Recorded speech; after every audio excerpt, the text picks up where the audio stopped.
It was a time for the traditional major fall events. The R.J. Reynolds Tobacco Company Winston 300 kind of kicked things off at the Thompson International Speedway. And Mike McLaughlin, well, he was sizzling with car number 12, and he'd be starting right up front in the competition. Mike Stefanik would be on the outside, a repeat view of what happened just a week or so ago at New Hampshire International Speedway. But when the field went to green, it was McLaughlin in command.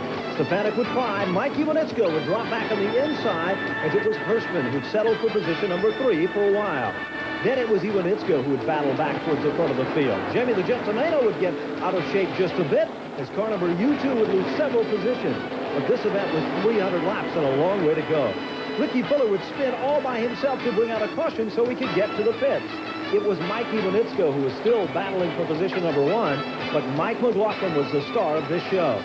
It was Mighty Mike Stefanik who was also on a roll on the outside. Brunelsel was running strong when down the back straightaway George Kent would have a tough day and go spinning with a cut tire on car number 21.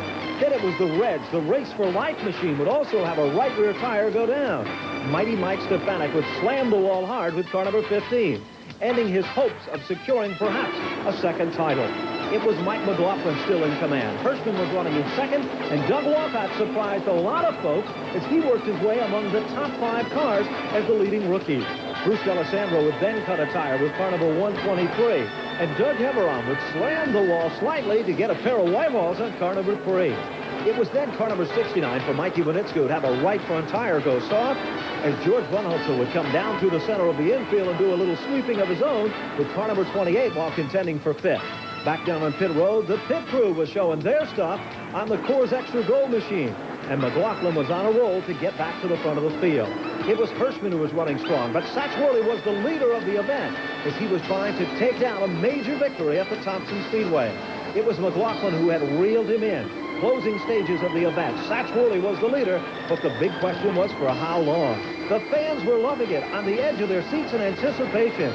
But it was car number 12 who was now in command. Lapped automobile Rusty Ball to the inside as McLaughlin would take over the lead. Satch Worley had to settle for second, but he would try to fight back. The Winston 300 would soon be history, and Mike McLaughlin had done it once again. In less than 2 weeks, Mike McLaughlin had earned more than $30,000 on the Modified Tour.